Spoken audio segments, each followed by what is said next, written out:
Is it working? Oh my god, I think it's actually working. Unbelievable. Can I get an F in the chat if you're feeling the fact that this is working right now? Hell yeah. All right, we'll check this out.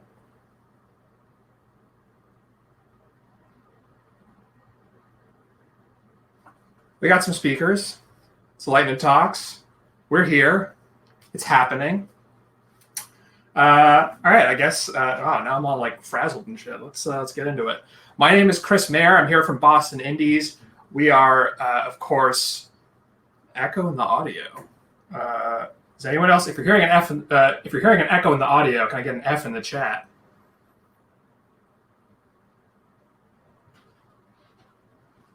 N. What is? Is that an N for no? All right, I'll take it. Here from Boston Indies, we are, of course, one of the many local game development support communities here in Massachusetts. You can follow us on Twitter at Boston Indies and Facebook at facebook.com/Boston Indies. I really try to get out there and retweet a lot of cool stuff that's going on around the scene, and that forces me to look at Twitter a lot, which is horrible. So please make it worth my time. Check out the Twitter, see all the cool stuff that's going on. This event is also co-hosted by Women in Games Boston. You can follow them on Twitter at WIG Boston, WIG Boston. And of course, you can join in the amazing community that we have here in town by going to bostongamedev.com and check out some of the other events that are going on. If there are other folks who are here who have announcements to make about other stuff that's happening, you just drop those in the chat and I'll read them out.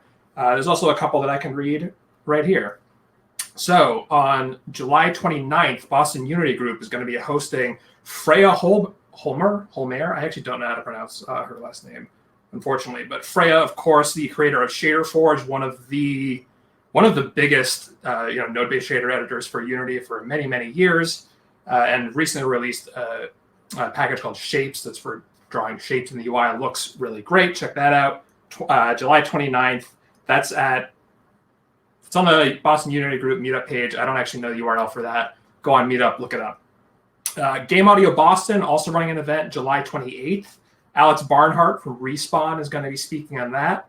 You can find out more information about that at bostongamedev.com.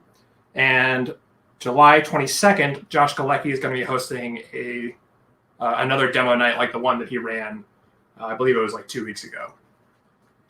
And you can find more information about that in the Slack channel and also on the meetup page, bostongamedev.com. I think that's actually it for me. We should probably... Oh, yeah, there. Elliot posted the link to the Boston Unity Group event in the Crowdcast chat. And Graham posted it in Twitch chat. So all our bases are covered. Great. Anyway, we're kind of late here because of some technical issues. So let's just get started. I'm going to invite Christian up to speak.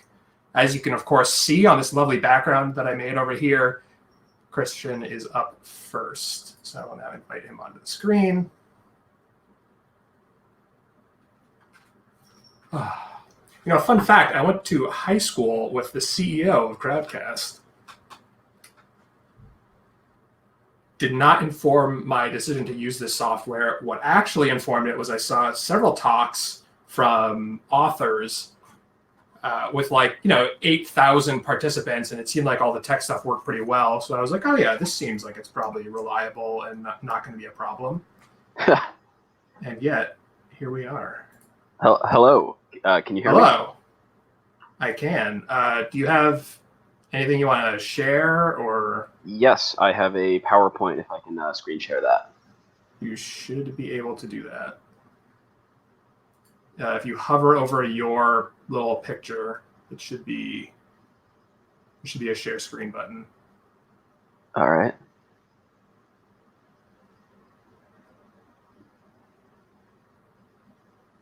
All right, we're gonna get a weird little picture-in-picture thing for a bit, but. All right, there we go. There we go. The infinite. Nice. All right, and now I'll mute myself and go for it. Hello. I am Christian DeCoster, and this is a little parable I've put together called "What My Sandwich Says About Your Online Reputation." So a little bit about me first. My name is Christian DeCoster, as I've been, I believe, introduced already. I am a Massachusetts-based indie developer. I'm working on Don't Take It Personally, I Just Don't Like You, which is a lo-fi anime dating sim that will make you cry. It's about people who don't actually want to date you. And also, like most indie developers, I have a second job. I work in an office building, and as you find out pretty quickly when you work in an office, your personality becomes boiled down to being the person who does the thing.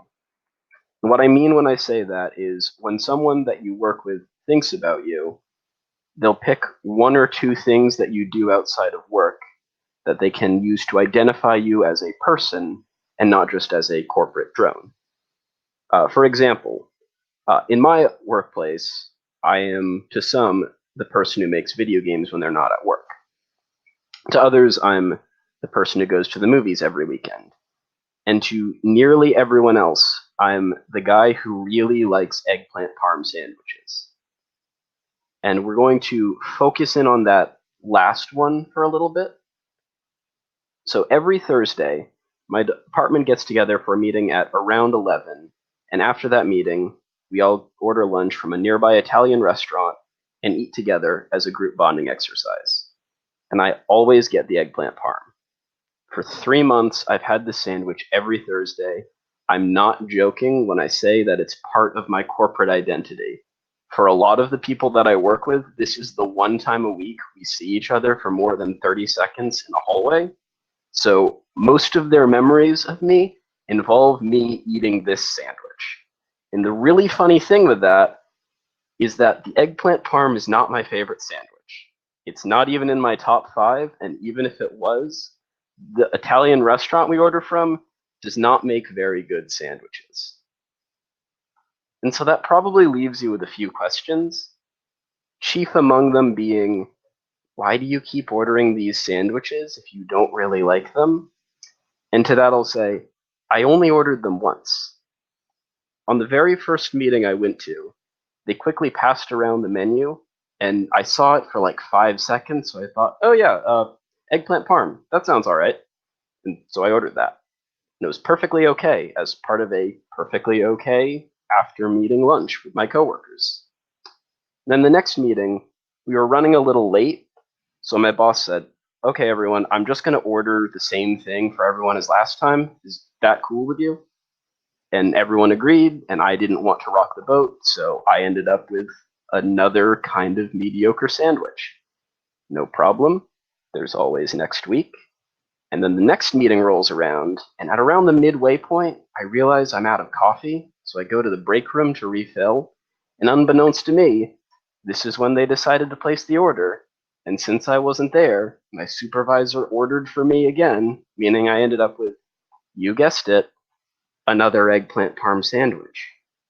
And as I was eating this once okay, now then mediocre, and now just kind of barely tolerable sandwich, someone on the team says, wow, you must really like eggplant parm sandwiches. And I don't want to put my supervisor on blast for ordering me a sandwich I don't really like. So I just said, yeah. And that's how I ended up eating the same sandwich once a week, every week, for 3 months until I told everyone I was going on a diet and started getting a Greek salad. So, aside from what foods not to eat when you're in Marlborough, what's the lesson from this story? Well, the first one is to speak up.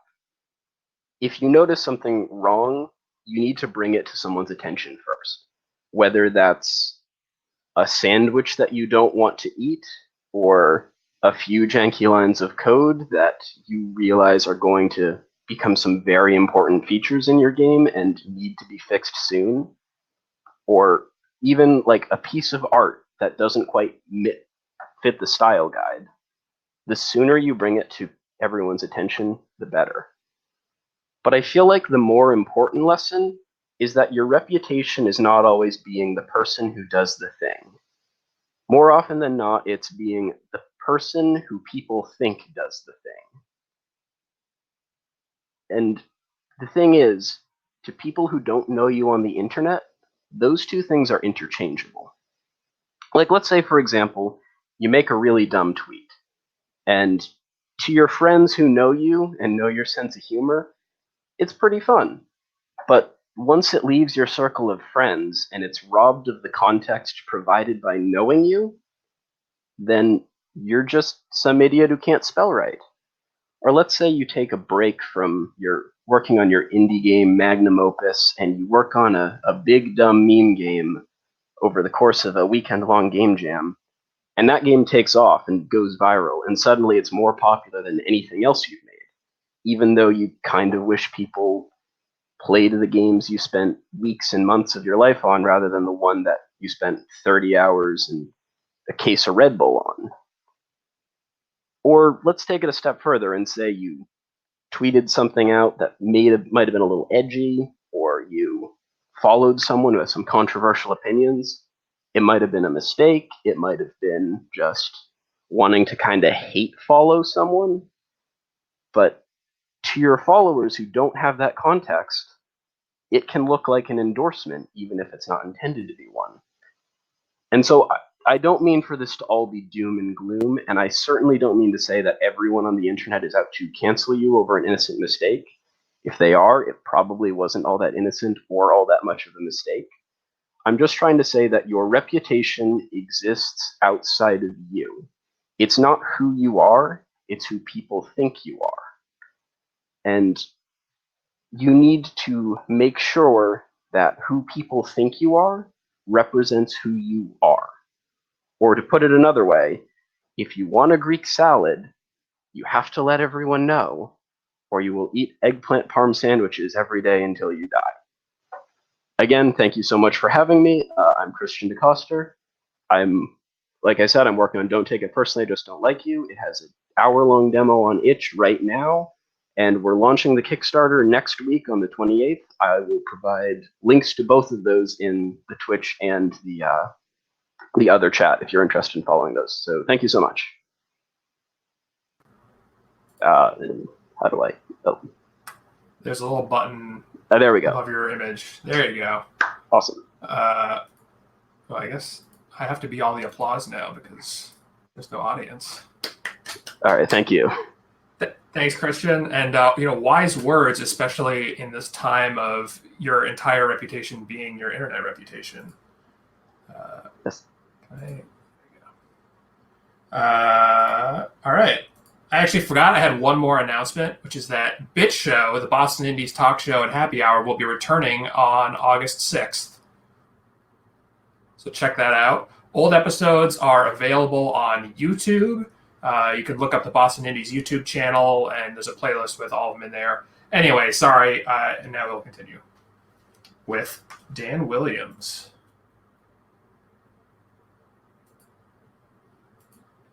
I really should have rigged up. I've been saying this for like weeks about BitShow too, but I really need to set up some like fake crowd noises. All right. Have it ready on your phone. Oh yeah, that would be a good call. All right. Were you gonna screen share or anything? Or you just gonna... Yes. Yeah. Let me figure out how to do that. How do I do that? So, for everybody who's going to be presenting out there, there the bottom left of your screen, there's a little picture of your face or avatar or whatever. If you hover over that, there's a screen share button. Is that? Yeah, I'm looking for it. And make sure I get the right window.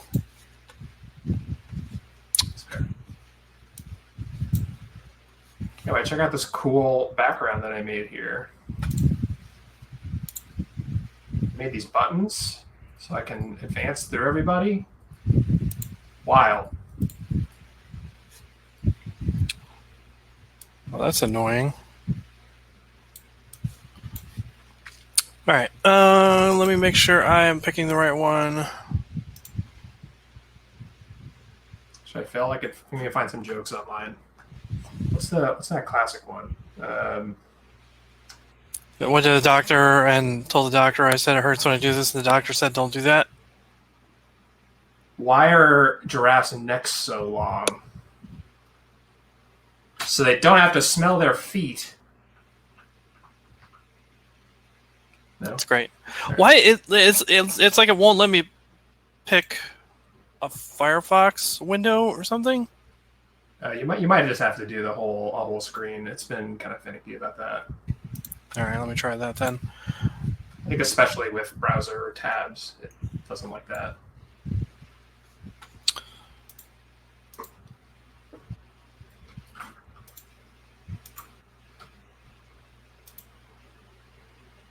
That is not my joke. That is, of course, courtesy of Robin Hunicke, legend in the industry, who I believe has delivered that joke at least twice that I've seen at what do you call it? Experimental Gameplay Workshop. Oh, nope, so close. I know. It was the only Firefox one that it would let me do. Let me try it again. All right, time to Google some jokes.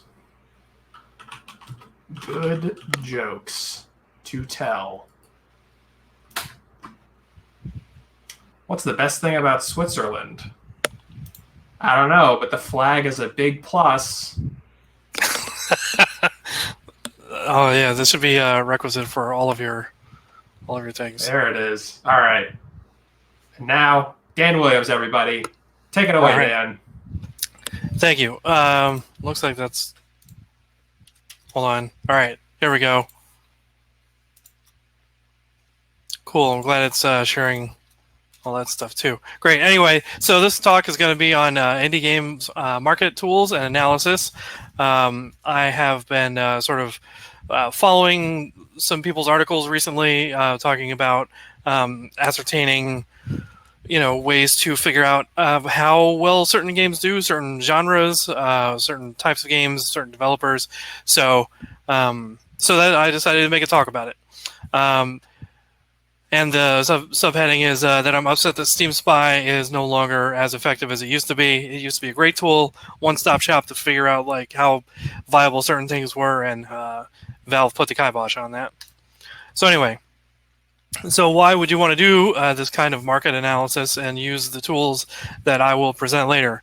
It's because people need to exist, and currently we live in a capitalistic society that penalizes people for not contributing all of their exhaustive energy. So that's why we're doing this. So the best ways that you can make video games, presuming that you want to make video games and continue making video games, this is the best ways that I've found to do this. Acquire a secret benefactor, have a not-so-secret benefactor. This includes any kind of funding that you would get from various sources. And then the way to continue to do your game development is to reduce any risk that you have. And this comes in the form of either striking gold with a certain game that you made, or working your best to reduce the risk that you're bringing onto your studio.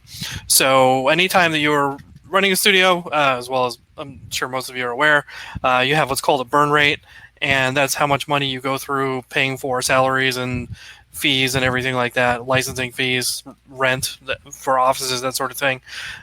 So you want to reduce that kind of thing. Like I said, you could get very lucky and have a game that just instantly hits and you're doing great, like certain BAFTA winners that we may know.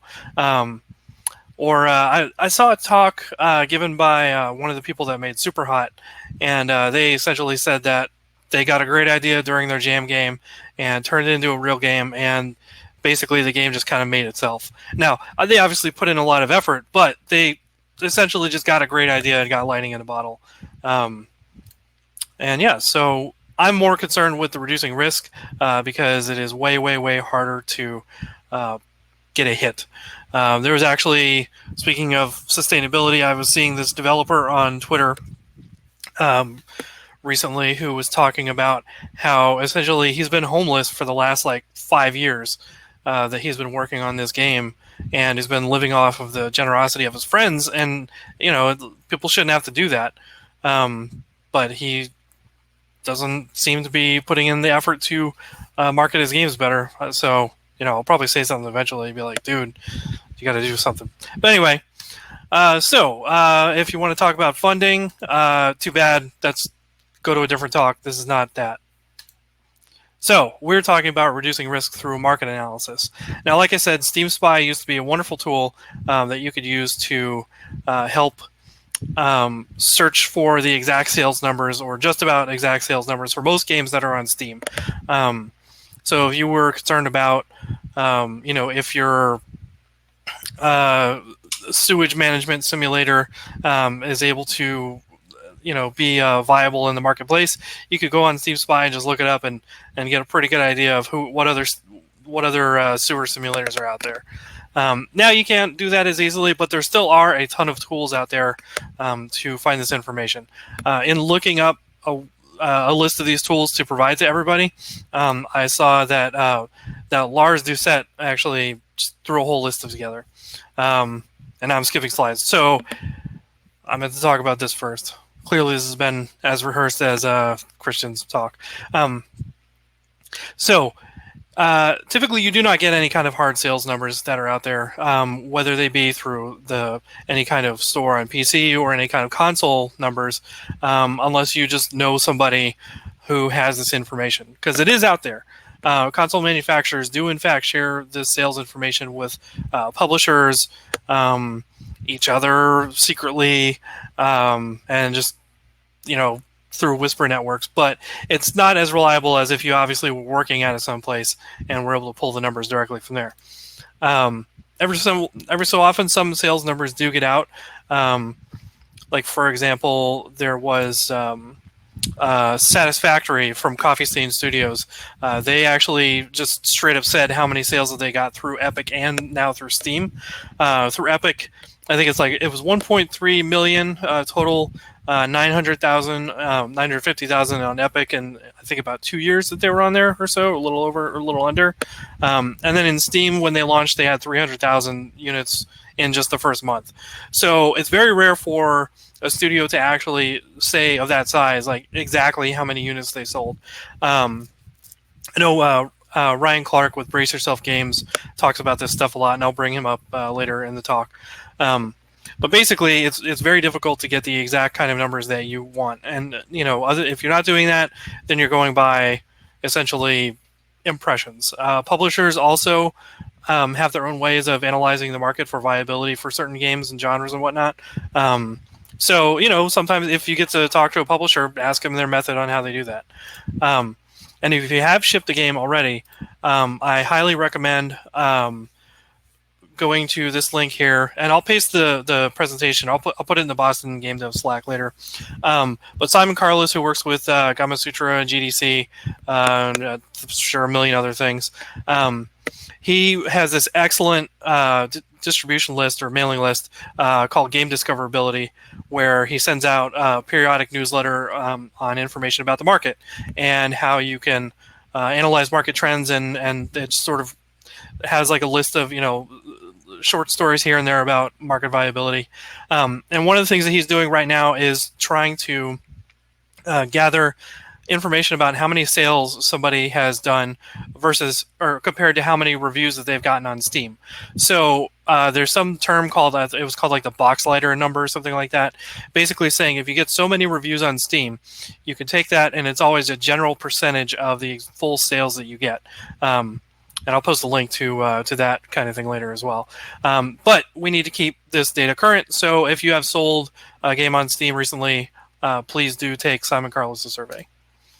So if you do not have the numbers, then there are a bunch of tools. As I mentioned, Lars Doucette, who most recently worked with Valve on their Steam Labs, worked with Ichiro in our wonderful community as well.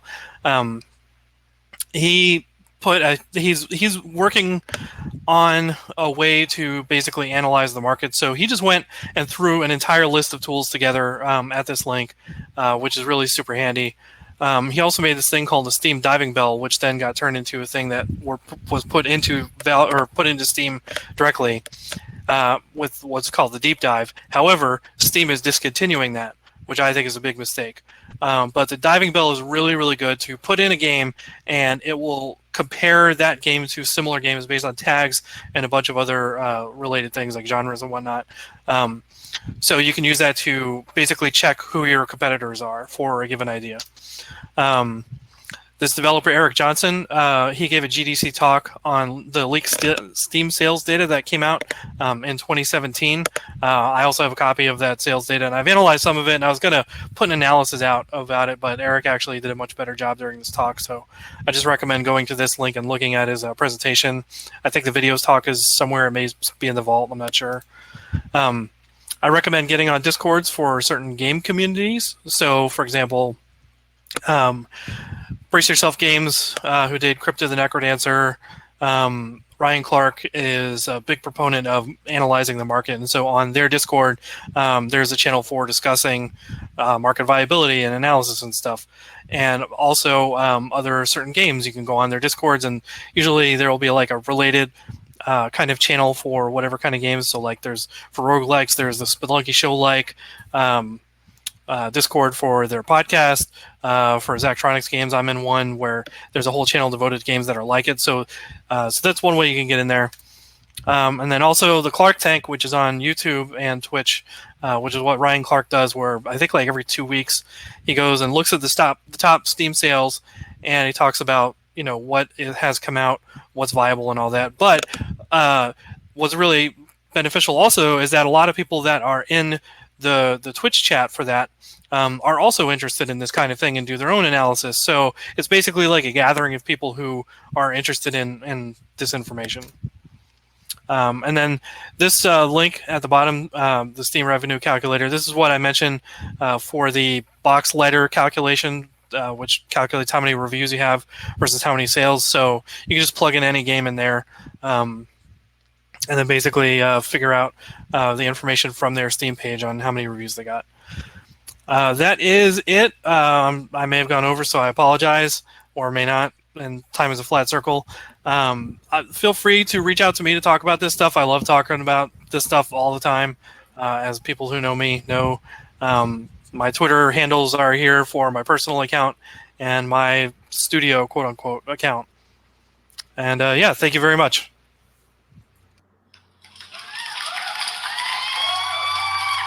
Awesome. Yeah, there it is. Thanks, Dan. Next up, we have Oleg from Eastside Games. I can just keep mashing this button. Yeah, there he is. This guy. This is the fun part where I try and figure out where my thing is. Okay. Here we go. Share screen. Okay. All right. Hi. I'm Oleg Brodskiy. As Chris said, I'm currently a senior producer at Eastside Games Boston, a very, very small new studio here in Boston that is associated and owned by Eastside Games in Vancouver. We work very closely with them, along with other partners that we have in the city of Vancouver, which is really fun. And I'm here to talk to you about Firefighters versus Park Rangers, which unfortunately is not a great idea for a game that I should have come up with and made for this presentation. But it's free if anyone wants to take it, presumably. So go crazy. This talk is primarily going to be focused on sort of things that I've picked up my time as a producer. But I think there's some fun general stuff that useful for folks. So let's talk about firefighters. Firefighters are folks who are generally focused on solving immediate problems. Firefighters tend to move from one fire to the next fire, and the goal is to put out all of the fires. And so there will not be any fires, and everything will be fine. The problem with this approach tends to be that there's not really a long-term strategy. You're super reactive. You're just trying to solve the immediate fire. Sometimes maybe you're trying to put out the biggest fire first, but if your focus is always on firefighting, you're not really focusing on fire prevention. It's all just about solving the last thing that happened, and that can be tricky. And this is a great chart. Definitely stole it, not my own. But what ends up happening oftentimes is that you get into the cycle where you're just waiting for the next fire. And then when the next fire happens, you aren't quite able to handle it. You have to, again, fight a fire. You fight a bunch of different fires. And then all of a sudden, you're done, you don't know what to do with yourself, and then another fire pops up.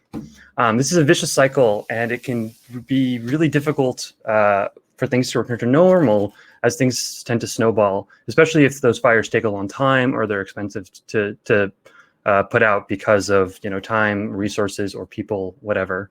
Firefighting becomes this endless struggle that you're consumed by, and you're no longer fighting the fire, but sort of living with it. So I'm here to talk about what I hope is somewhat of a different way to approach this problem, and that's by being a park ranger. Your project doesn't have to be a fire, first of all. It can be a park. You have to take care of the park, but you can't solve every problem all of the time. You have to prioritize the most important problems, and you got to you have to solve those problems first. But that means that you have to recognize as well that some problems aren't necessarily worth solving. I think that one of the trickiest parts that I run into is that folks never want to fail. They never want their teams to fail. But failure is super important. And it's really super valuable to have people fail because it helps them learn. The trick is you have to focus on preventing catastrophic failures, the kinds of failures that will doom your project or doom those people or just are really bad.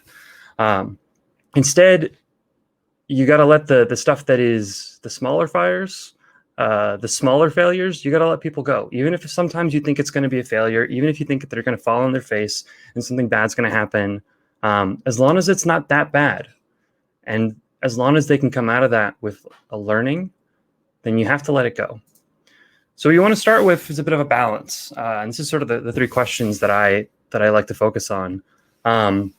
First, is this problem worth solving? Second, is this problem worth solving right now? And third, is this problem worth me solving it right now? And if the answer to any of these is no, then it's not worth fighting that fire. If you're not figuring out the answers to these questions, you can really get caught in that vicious cycle where you're just constantly trying to fight a fire. You may not be the one that's able to answer all these questions. There might be somebody else in your organization or your group or your team or whatever who you have to turn to, but then they're the ones who need to really look at these questions and answer them. If the problem isn't worth solving, then it's not necessarily a problem, right? It's just something you sort of have to live with and you move on with your life. If it's not worth solving right now, make a note, put it in your backlog, put it in Jira, put it in Trello, whatever the hell you're using, but prioritize it. Figure out when it's worth solving. Make sure that when it is worth solving, you then solve it. But don't solve it before that point. It's not worth doing the work when it's not useful. And understanding finally that not all problems need you to solve them. Delegating is super hard, but it's also really important. You have to give up that control and you have to trust the people that you're working with, that they're going to be able to do the things that you need them to do and trust them to do their jobs fundamentally. The key is always to focus your time and energy on the most important work. If the work doesn't pass this test, then it's not worth your time. You should move on. And that's my big spiel about firefighters versus park rangers. I'm also, like Dan, very happy to talk about this stuff all the time. I'm super passionate about this kind of thing, so happy to chat whenever. Thanks, everyone. Yeah. All right. Who's next? And next up, we have the venerable Seth Alter, former Boston Indies organizer. Oleg, there should be a button to close your video. So I'll just do it. There we go. You're gone. Thank you for that. And I'll show my fun screen while we're waiting for Seth, who I believe I invited correctly.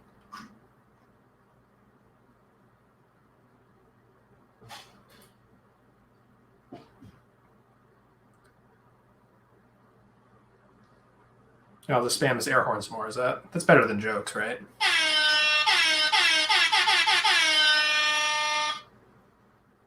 Oh, I didn't get the damn son, where'd you find this? That's another classic.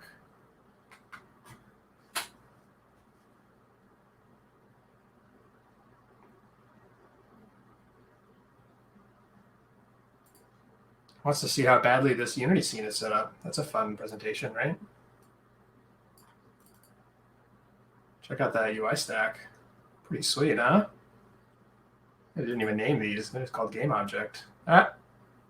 All right.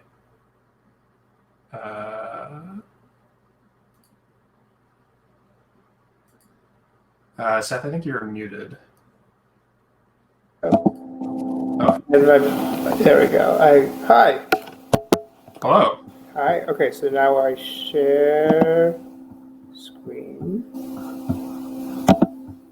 My entire screen. Share it Yes, I'm all. sorry. The entire screen must be shared. Hi, everyone. Hi. Hi. I'm going to turn off my mic now. Okay. Hey, so I am Seth Alter. I'm going to give a talk on 3DWorld, which is a cool new research tool that I've been working on. So a little bit about myself. I used to be an organizer for Boston Indies. I've been in Boston Indies for like a while now. I've made a bunch of indie games, and I currently work at MIT in the Brain and Cognitive Science Department, and I'm the lead developer of 3DWorld, or as it's going to be called throughout this, TDW. So TDW is a research tool that is built with Unity 3D and Python. And the idea is that you can create your scenes with built-in models or your own models, and you can run those scenes and generate data. Data can be images, it can be weird images, such as an image that's just the normal, which is like the perpendicular for where light's going to hit, or it can be like, regular road images. You can get back physics data, such as position, velocity, and so on, and you can get back all sorts of other stuff, such as the camera matrix, which tells you like how the camera's facing, and all these things can then be used for research purposes. The entire project is divided into two components. So there is the build, which is an executable that's built with Unity 3D. And there is the controller, which is a Python script, and people write their own controllers to communicate with sort of a stock build that everyone gets. And this like unrelentingly kinetic, frenetic GIF on the side is a whole bunch of scenarios that we've been able to generate with 3DWorld. So we use Unity because the whole point of this is to collect data for machine learning, which I'm going to abbreviate to ML because I wanted to fit more words on the slide. So very broadly speaking, what we're trying to do is compare machine learning that has been trained on synthetic data, which is like stuff made from a video game. And we want to compare that to stuff that's trained on real-world data. For example, there's basically like image recognition. You can take this giant data set out there called ImageNet, which has 1.6 million photos that have all been tagged. So it says like this is a car, this is a chair, and so on. And you can train a neural net on that. But ImageNet, it turns out, is like literally Flickr. Like they literally just scraped Flickr and tagged it. So it'd be very, very difficult to replicate that set. So one thing that we would like to do is demonstrate that generating 3D image or generating images and rendering images from Unity is as good as a Flickr album of 1.6 million images, because if that's the case, we can generate images a whole lot faster than creating an entirely second Flickr. We kind of like a weird thing that we do though is that all the input is through Python. There's a couple reasons for that. I'm not a researcher, I'm not an academic, and I can't make someone else's experiment, which is not to say that I wouldn't, so like I literally wouldn't know how to do that. It's generally easier to just make an experiment with some one-off Python code than go through like a robust C# like strongly typed interface. It's just faster for this sort of thing. But the most important thing is that, with the exception of Unity ML agents, most machine learning code is in Python. So if you build the system in Python and get data back from Unity in Python, you can hook it in directly into like TensorFlow and PyTorch and all the others.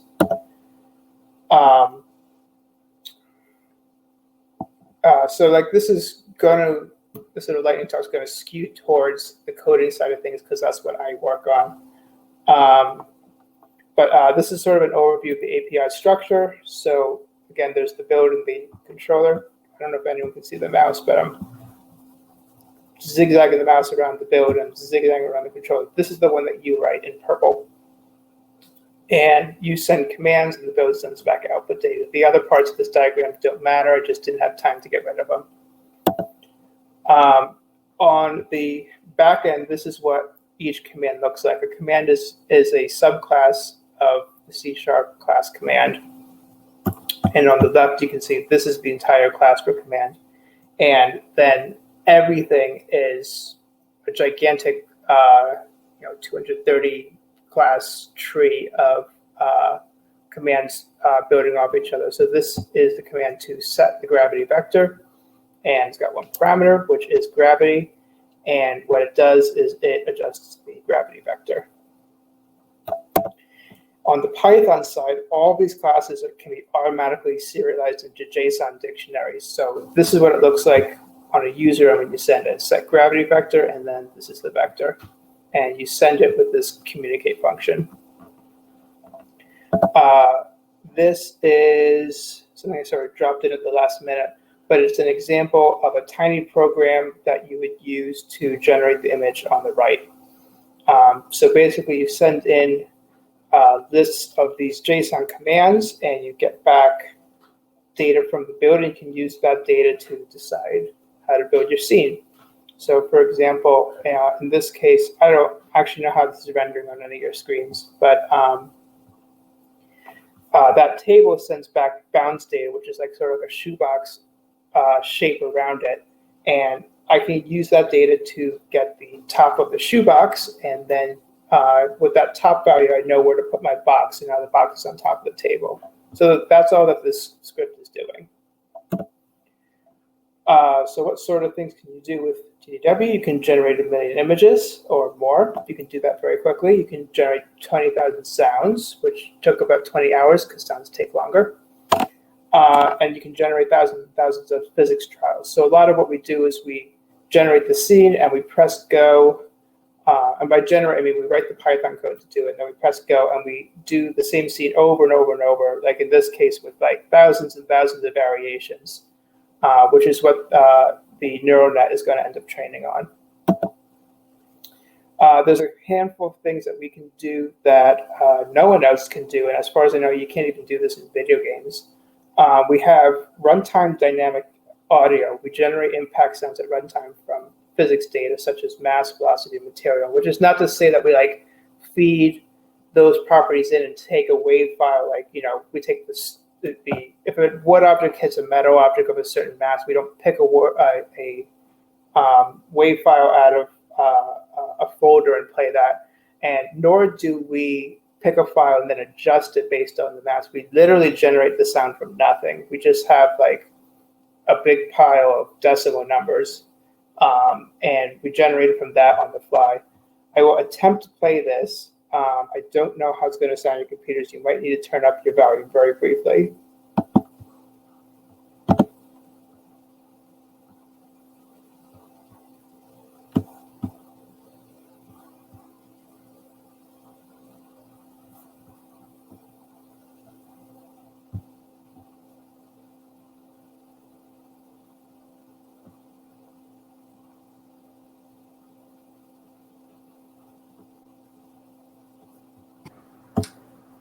I don't believe audio works, but you can link the YouTube video in the... Sure. Okay, well, it might not work, and it's very subtle anyway. But in any case, we can do it. And there are neural nets that are trained on images, and there are neural nets that are trained on audio, but the idea of like combining the two is not only brand new, but our system's the only one that can do it. There's a couple other things. We have soft body cloth and fluid deformation, which is like relatively standard these days in rendering and physics engines, but we can also return that data, which is like a weird property that kind of only makes sense in a research context. So we can return like a gigantic array of floating point numbers that's representing the particle field that's being interpolated.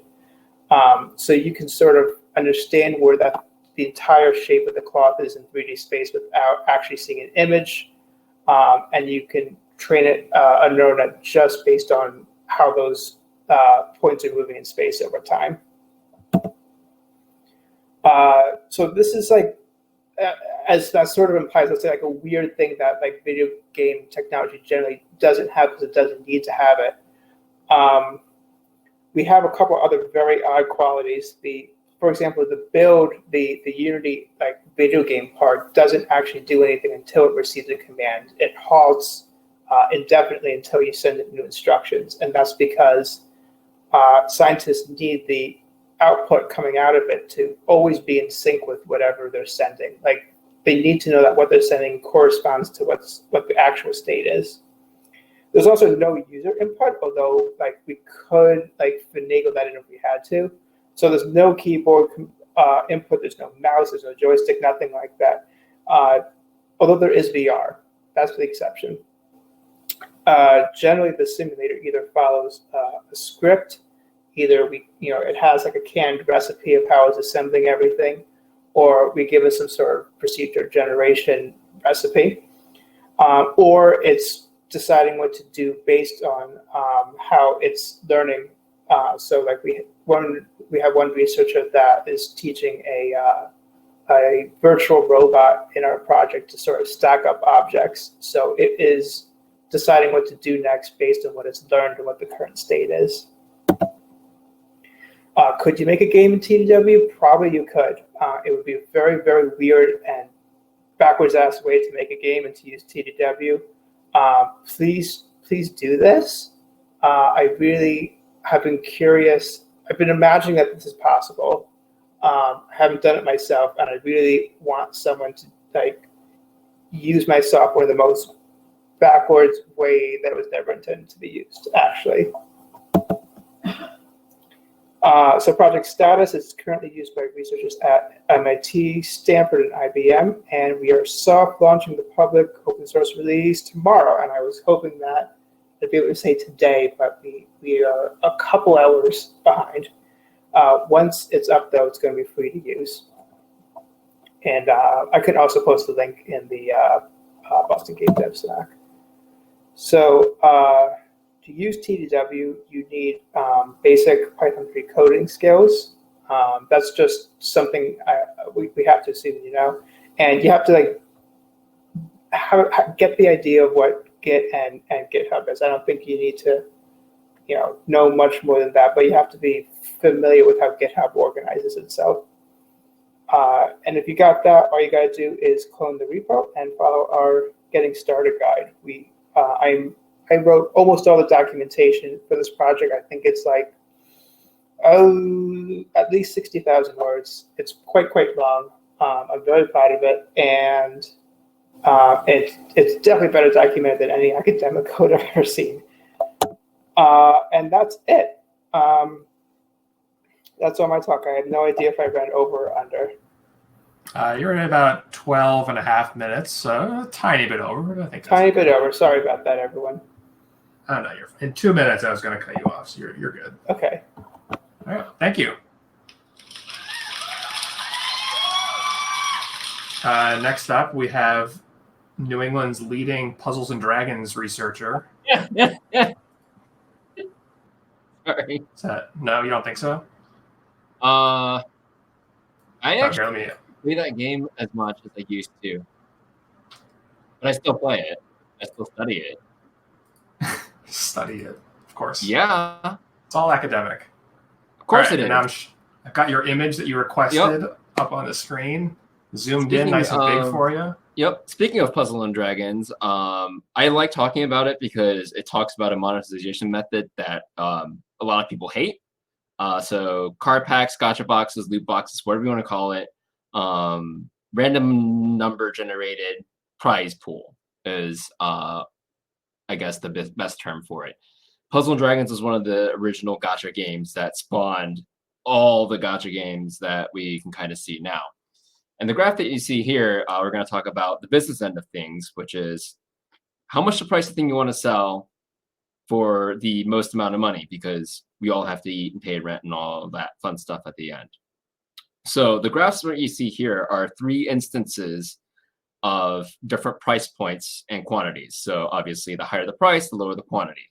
And the lower the price, the higher the quantity, right? Makes sense. This is what's called a price elasticity curve. The difficulty in a lot of this is determining which price point to put so that you make the most money, right? So on the very left, you see over here, price point A and price point B. So obviously, price point B, you gain all that red area, and price point A, you lose that slightly blue area. So this tells you that price point A is too high, you should go with price point B, because calculus tells us that when you do the price times quantity, that area under that point is the total revenue, which is price times quantity. Go to the middle one, it's the opposite way around, because price point B is actually too low. You're not getting enough higher price point buyers. Price point A is actually better because you're gaining that much more of that space. And the last one is an instance where you're really indifferent because you're losing as much as you gain. So why this is important is when you're selling your game as a single cell game, when you have $60, you're only going to get so many $60 buyers. And that's why you occasionally see Steam and other places go, oh, we're going to do 20% off, we're going to do 30% off, and so on and so forth. They're moving down this curve to try to get different buyers to bite, right? So when you play games that have timers on them, right, like Clash of Clans and all the builder games, this is exactly what they're doing. They're starting at the highest possible price point, and they're moving down this curve to see, are you going to buy it now? Are you going to buy it now, right? But everyone knows at the end of the timer, you get your payout, so you can outwait it, right? So what loot boxes and what gotcha mechanics do is they take away your known point of payoff. So you no longer have a set price point. So everyone is automatically paying into what we believe is the maximum amount they're willing to pay for said product, which is the ultimate objective for a business that you want to do. So a gotcha game will let you hit multiple points on this curve. So if someone says, I'm willing to pay $20 for this thing, I'm willing to pay $40 for this thing, they can pay $20. They can pay $40.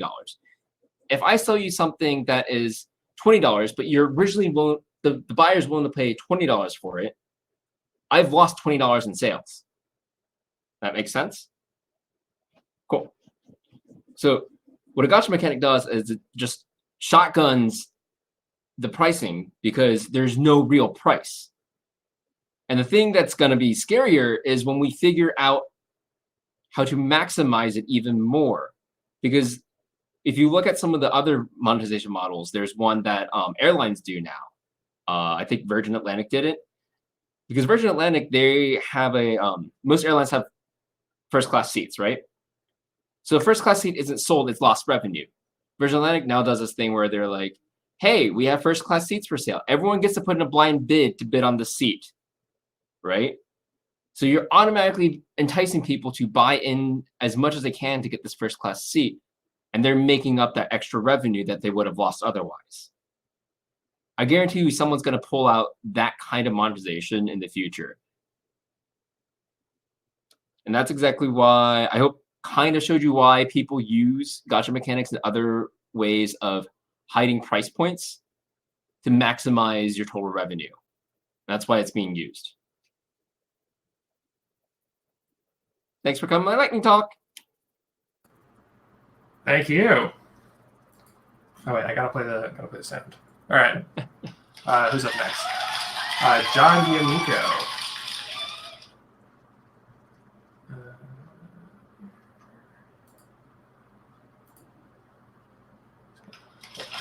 Throw one more in there.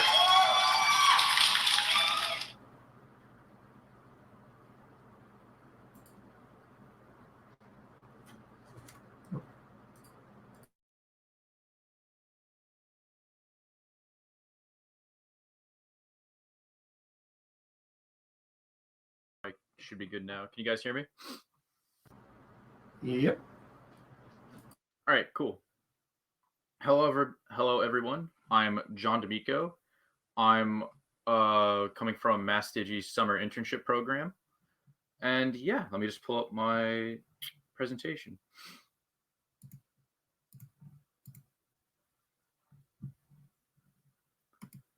All right, cool. So the talk that I wanted to give today is brainstorming. Basically, our program this summer, the summer internship program, revolves around a bunch of different people from different colleges working on different game projects that'll release either at the end of the summer or sometime in the fall. And that all began with brainstorming, which was probably the most difficult part of the summer. And I kind of wanted to go through our process and talk about the ups and downs and what really worked for us and what didn't. So yeah, I'll just jump right into the talk now. So where do we start? Our teams were formed after a few days of training. So this time that we were brainstorming also served as our getting to know one another phase. So that kind of made things a little bit more difficult. The group was still getting all like comfortable with each other. We had to it's that sort of thing where it's like you're first put into a group project, but you have to sort of figure out like how to maneuver the group, everyone's strengths, weaknesses, that sort of thing. And we went into the brainstorming not only with that, but with a few goals, which is the first point I wanted to get on. Was that I think going into brainstorming with when you're just starting from scratch on any game, it's nice to set a few like goals for yourself. So ours were pretty like kind of vague. Make money, win awards, things you want to see for every game. Have a happy setting. So like nothing like gothic or horror was something that helped us limit our scope a little bit easier. And it also had to be a mobile game, which is just something all of our teams are working on. So step one, idea generation. From the title, yeah, there was a lot of talking. This phase, there was a lot of discussion amongst all of our teams. We really spent a lot of time just trying to, like, almost like you guys know those bots. Like, I'm sure there's a few like on Twitter that like just like spew garbage, like word after word after word that are simulated. We were kind of like this. It was the sort of thing where we tried to find a good idea out of anything. We were just discussing like how a good game idea could come from anywhere, and I think was really important at this phase. Is we tried to like really entertain every idea that people came up with, and to speak of that, in groups when it comes to games, it's important to remember that like we're not all the same person. You're always going to have like some people talk way much more than other people, and also as the producer of the project, I tried my best to promote discussion rather than control it. So to do that, we found exercises to generate ideas. Our favorite one of these exercises was we had 3 lists, one of game genres, one of art styles, and one of key emotions that we want players to feel when playing the game.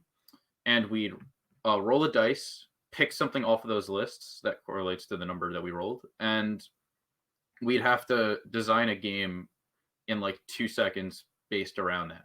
So you could roll like tower defense, vector art, that feeling when a package arrives. And even if the person were to like come up with a completely different idea that doesn't include any of those, you could just generate, like, hearing that sometimes like helped me generate an idea that like really didn't include anything in the prompt. But like sometimes giving yourself these restrictions helps you think better. And the good thing about them is that they're fake. Like they don't actually restrict you from anything. So were you to come up with a good idea, you could just say it anyway. And we made sure to keep a list of every idea we came up with. By the end of our brainstorming, I think we threw out like at least 120 ideas in the matter of like 2 weeks. So step 2 was we put them to the test. We chose like the top 10 game ideas that we generated and that we liked at all. And we put them through a strengths, weaknesses, opportunities, and threats analysis.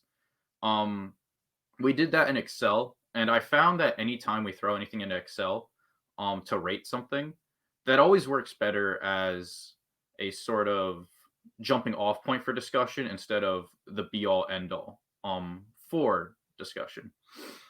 I also found it to be good to like roll a dice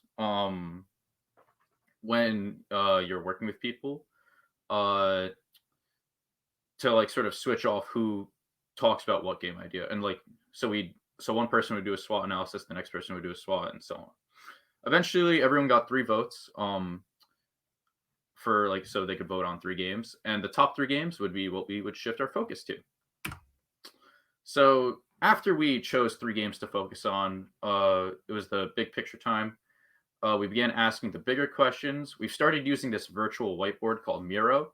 If there's one takeaway from my talk, I would say keep an eye out on that. That like it's a really great virtual whiteboard. I don't know if I call it a software or like a browser thing, but it was introduced to our team this summer and it's been really great. So yeah, it's just like you could like it has it's like I said, it's a virtual whiteboard. It's basically endless. It's just really great to keep all your ideas in one place. We even have all our trashed ideas in a section in case we ever want to pull from it. And yeah, we came up with like stuff for our design pillars for these 3 ideas, our player guides, and we also created mood boards to sort of get across what we wanted the aesthetic of the game to be. From there, once we fleshed out our ideas a bit more, we got internal and external feedback. We got a feedback on our pitches from all sorts of places. And that leads me to say the next point that was stressed to us was when you receive feedback on a game idea, always consider where the feedback's coming from. If you're making a mobile game and you show it to someone who hates mobile games, their feedback may like outwardly hates mobile games. Their feedback may not always be as great as someone who's in your demographic or who's in your target audience. We also took this time to take a look at what these projects would entail. And at this time, we found out we definitely don't want to be doing a match 3 because it doesn't really fit our scope of a summer project. We tried fixing some of the issues we had with the ideas, but eventually we cut 2 of our 3 ideas that we put a significant amount of time into. And I can't stress how much it is enough that when you cut ideas, it's just it felt really bad for us, but really the next day we were it was almost like motivating. And even though we did that, we still kept them on the board just in case we ever wanted to pull from it. So after that, we went back to square one. We did some more brainstorming. 2 of our next big ideas came out of a 30-minute brainstorming session right before we had to meet with some experts / mentors. And we actually ended up going with one of those 2 big ideas. So that also like stresses how a good idea can come out of anywhere. And after further feedback on all these ideas, even though we went back to square one, we didn't get discouraged. We pitted them against each other. We rated them on a weighted scale, sort of, and amongst ourselves decided what worked best about each. And that helped us to see like what themes we like the best, what gameplay ideas we like the best, and something I never even thought to do before this was to combine ideas. So we took the gameplay of this cars and cards idea that we had. It was basically going to be blackjack, but the better you do, the better you do in a race. So it's like a racing blackjack game. And that was going to be insanely hard for our artists, so we decided not to go with it for the art reason. But we combined it with this Ghost College Match 3 type game that was going to be really hard to do from a programming perspective and a narrative perspective. So we took the gameplay of our first idea and the theme of our next one, and we combined it into this Spooky Jack type game that was like a ghost v devil sort of blackjack idea. The next step after that, after like sort of figuring out what 3 games we wanted to go with, what ideas we wanted to combine, and etc., was we started creating playables. And one thing that was important that we stressed to our team was we didn't want to have anything that would carry over into the semester, because then we'd have just like real like bad code. we maybe spend too much time on stuff that we shouldn't. These playables were really just for the strength of our core gameplay loop and like the readability of the game. And I could say like the playables were probably the best for our feedback, but step 1 through 6 would not be like our playables would not be at the spot they were if we really didn't focus on step 1 through 6. So that leads me to let's see. Yep, at the end of the day, we have to cut 2 of the ideas that we like. The ostrich one we've had since like nearly the first day of working on it, and like I said before, it was pretty difficult. But at the end of the day, we were able to be better for it because we chose one of the games that we came up with in about 30 minutes, and fleshed out from there. So yeah, the takeaways I got from this brainstorming session or brainstorming period with my team and where we ended up was here with some general takeaways. And I wasn't really sure about the format we were going to be doing for this talk, so I was just going to open it up to discussion at this point. Sorry. My bad. I was going to say I can answer any questions anyone has like generally about these, or if they just want to take it from there. That's about it. We are a little pressed for time, so we're just going to keep on rolling here. But thank you. Great presentation. Next up, we have Gabe Pofcher. Apologies if that is not the correct pronunciation. Let me give you a little... There it is. Yeah. Oh, I got to share my screen, of course.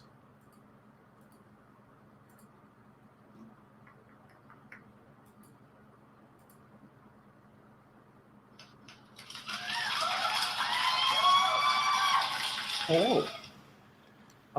Yes, I am Gabe Pofcher. I use he, him pronouns, and I'm a student at Hampshire College. And this is my very first time giving a talk, so hopefully it goes okay. I'm building a top work that Jennifer Shorla presented in a 2018 GDC talk titled Good Game Design is Like a Magic Trick. She covered 14 ways an assortment of games use deception to improve the player experience, from rubber banding and coyote time to AI tricks that make the game feel more fair and beyond. Shorla crowdsourced many of these techniques from developers on Twitter, and the same thread generated a surprising amount of vitriol from gamers who, having peeked behind the curtain, didn't like what they saw. Shorla hypothesized that knowing how the trick works ruined some of the magic, but I found myself dissatisfied with that explanation alone. There had to be something more going on, I felt, to cause such a vicious response. The hidden mechanics which drew the strongest negative reaction seemed to share a common purpose. Their deception was in support of a power fantasy. These systems, like Assassin's Creed and Doom's nonlinear health, or Uncharted's environmental animations timed to match the player's speed, ensure that the player seems to be just barely succeeding and create the impression that the cause of that success is the player's skill at the game. Revealing the inner workings of these systems didn't just ruin the magic. In showing the illusory nature of their accomplishments, it robbed players of their power and their agency. It's no coincidence that some reactions had a Gamergate air about them, because these are the responses of people who feel that their privilege is under attack. As an industry, we're finally talking about how our games influence and contribute to systems of privilege and oppression when it comes to issues of theming like representation. But we don't seem to be talking about the little privileges that we construct in pursuit of powerful player experiences and how they affect our culture and our world. So I hope that we can start that conversation. I don't think we have time tonight, but if you click on my name, you can see my contact info. So please get in touch if you have thoughts, if you want to talk about this more, if you want to tell me why I'm totally wrong about what's going on here. I just, get in touch. I'd love to talk about this. I want to thank Jennifer Shorla for providing the foundation for this talk, Kara Lynch, Jennifer Gutterman, and Ira Fay for giving me the tools to build on that foundation, and especially Lucas Cohn for helping craft the talk. And thank you for listening. That's it. Thank you. All right, next up we have Chris Chung. really wish there was just a way to like default it to my sweet background here. All right.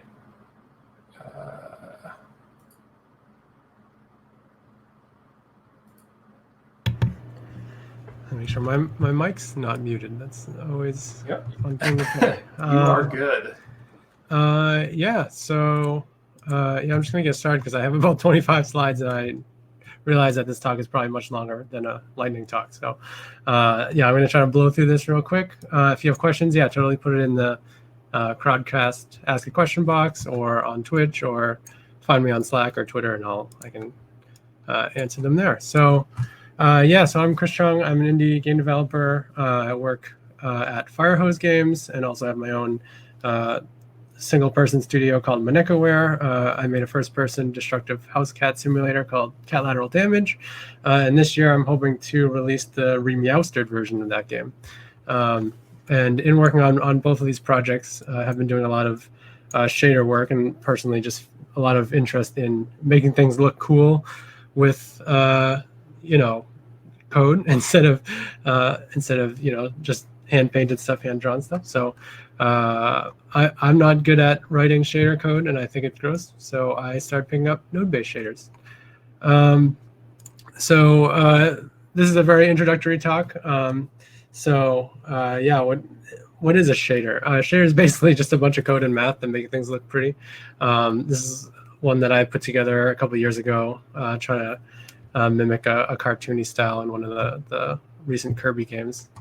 In a little bit more detail, you take a bunch of inputs, textures, numbers, colors, scene and mesh data, do a bunch of math and stuff, functions on those, and then output the result on 3D objects or on the screen. There's a diagram here, which I guess if you stare at it long enough will make sense. This is from Alan Zucconi. He does a lot of good tutorials. I have a link to his site at the end. But yeah, basically you take a bunch of information, mash it together, and then pretty stuff hopefully comes out. Normally shader looks like this. It's its own scripting language that's separate from C#, and I think it looks pretty gross, and every time I have to look at it I get sad. Node-based shader creation is you have these nice organized nodes with that different color coding, different outputs, fancy Bezier lines, and this is the same shader as the previous one, but I think this one looks much more readable. So a couple reasons to use a node-based shader editor. I'm personally a more visual person, and seeing lots of words and characters and numbers scares me. So it's great to be able to see these nodes and their connections in a very visual way. It's also great for prototyping visuals quickly. Instead of having to debug shader code, you can just whip up a bunch of things in nodes and get something working pretty quickly. It's more accessible for people who don't code or don't want to learn brand new syntax, and you can always write a more efficient shader later if you're into that sort of thing. I've also found that commonly used patterns, like I have a tune shader that I use and manipulate in a bunch of different ways, but a lot of the core nodes and the core node patterns the same. You can just save that as a function and use that in a bunch of other shaders. So instead of copy and pasting code between shaders, you can just say put this one node in, which does a bunch of stuff. And yeah, I think especially when I was learning and I'm still learning shaders, finding someone else's shader graph is like really helpful to see how they do a bunch of techniques, especially if they have them kind of blocked out into certain areas that are commented. So one of the things I found with learning how to put together shaders is there's a lot of prerequisite knowledge. You have to know how 3D objects work, for vertices, faces, normals, UVs. You know about textures and texturing methods. There's a lot of different coordinate spaces and systems that I don't even know what half of them are. And there's just a bunch of math, from basic math to trigonometry to vectors and matrices and linear algebra. Luckily, you don't need to know all this stuff and don't have to be an expert in all this stuff to start like as long as you know some of the basics, you can kind of jump right into it. And to that end, I have a couple of super basic examples getting into how you can get stuff up and running pretty quickly. So I don't know what was on this slide. Maybe it's an extra slide. Oh, it has an animation. I didn't know that was there.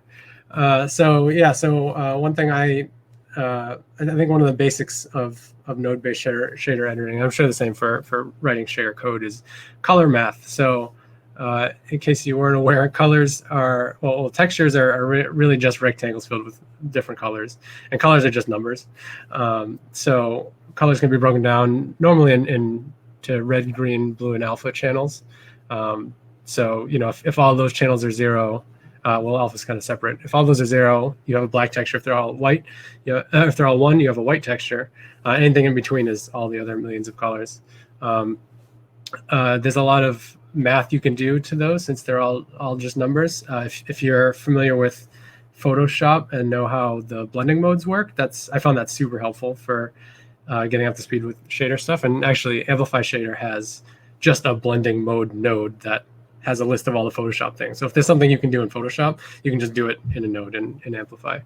And also splitting colors into channels. My brain works in HSV, so I'm constantly just taking RGB colors, splitting them to HSV, doing what I need to, and then putting them back into RGB.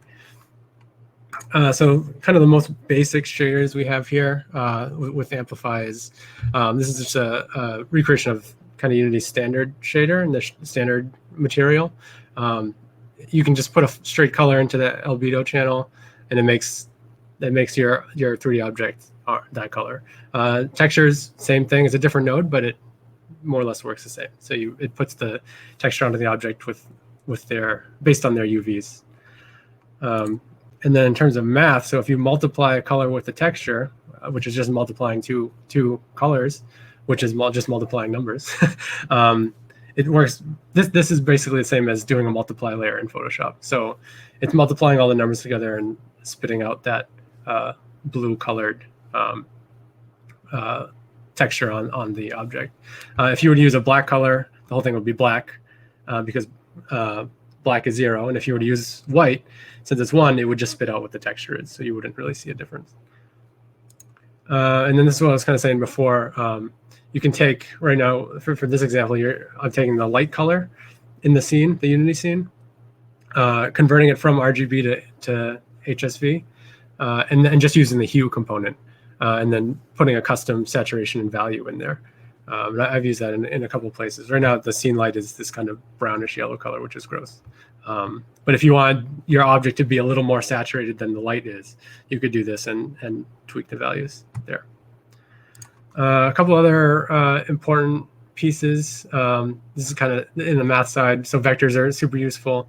The most used one I have is using dot product, basically for doing some custom lighting. So dot product basically just says if you have two vectors, do dot product on them. If it's 1, those vectors are pointing in the same direction. If it's -1, they're pointing in opposite directions. If it's 0, they're perpendicular. This GIF is kind of showing that in a nice way.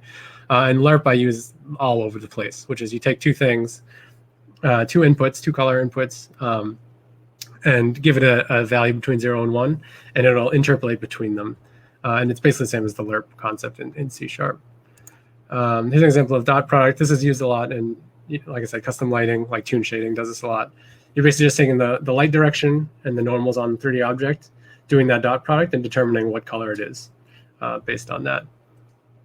As for lerp, this is taking this yellow and blue color, taking this grayscale texture, and basically where it's 0, it's going to do the blue color, or sorry, the yellow color, and if it's 1, it's going to do the blue color. And then the cool thing about Amplify that I like is you can just combine stuff. Like once you understand these kind of key components, they're kind of like building blocks, and you just kind of plug them together. So here we're doing a lerp, but using the dot product. Since the dot product spits out a value between 0 and 1, or you can remap it. This is actually spitting it out between -1 and 1, which is usually you can. I'll go over that later. So yeah, so basically you can see where it's 1, it's doing one color. When it's -1, it's doing the other color. So there's some other values remap. You can take a value like the dot product that goes from -1 to 1 and say, well, I want that value to be 0 to 1 instead. So you're not going below 0.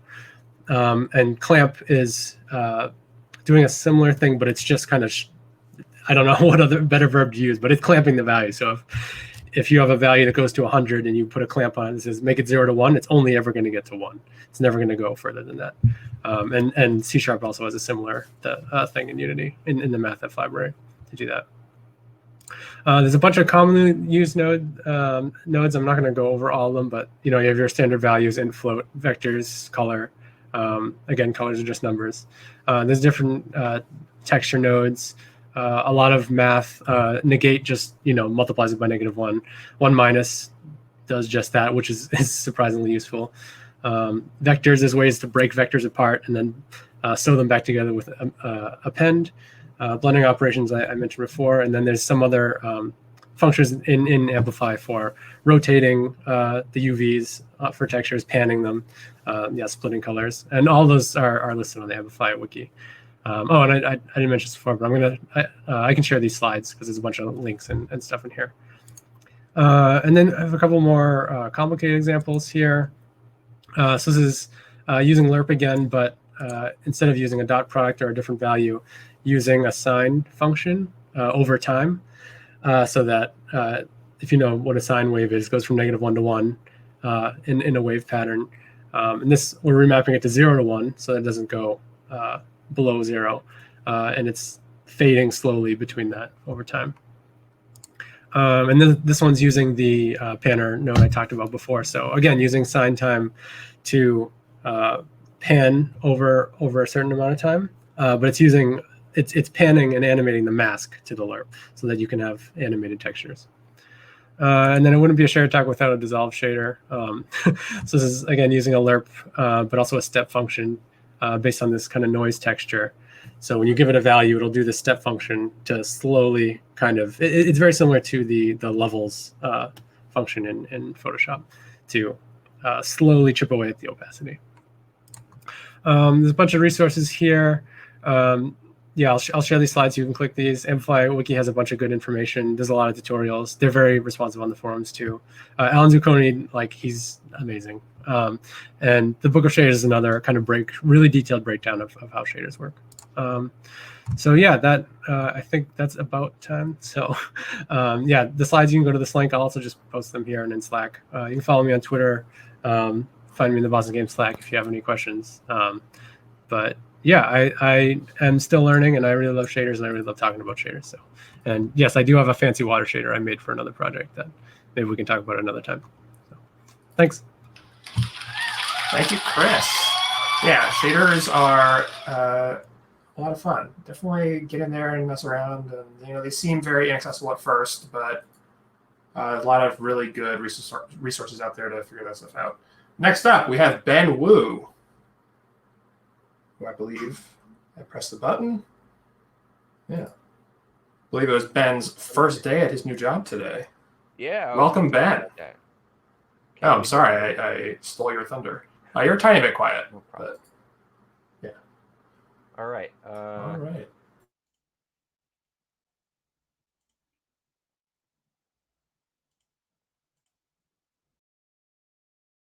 A bit louder. Is that a little bit better? That's close enough. Close enough. Higher screen. Oh. And here we go. So, so for those who don't know me, my name is Ben. I developed professionally in Unity outside of games for 2 years for simulation software. I hailed from a mechanical and system engineering background. I was a hobbyist game developer specifically for 1 year. And now I am a gameplay designer on a project with Zap.Inc. called Cypher Zero. And my first day as a gameplay engineer with Proletariat was today. So now that I am a grizzled industry veteran with 8 hours of experience, I wanted to share one thing, one tip I think I would give to anybody who's developing a game developer portfolio that I thought was super helpful in the last year. And the title of my talk is "It's Not Fun, but That's Okay: The Shotgun Approach to Portfolio Development." So in the last year, I attended GDC in 2019. And that's sort of when I got the idea, hey, actually, I might want to try a career in video games. I think that suits the things that I really enjoy and the things that I'm good at. But I had absolutely no portfolio at all whatsoever when I had that thought.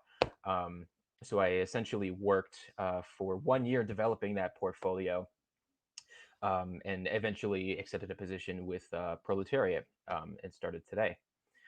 I wanted to give this talk specifically because I saw in the past year, one panel which had a whole bunch of industry veterans of different backgrounds, that was titled "Tips for Breaking into the Industry" or something like that.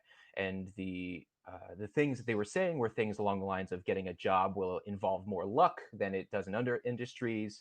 The culture fit matters at the studios you're looking at. Game development is an inherently difficult job. You're likely to get underpaid compared to commercial or enterprise. Games are fun, but make them as actual work, it could start to not be fun. High enthusiasm and hard work alone are not enough, and game companies still need to make money.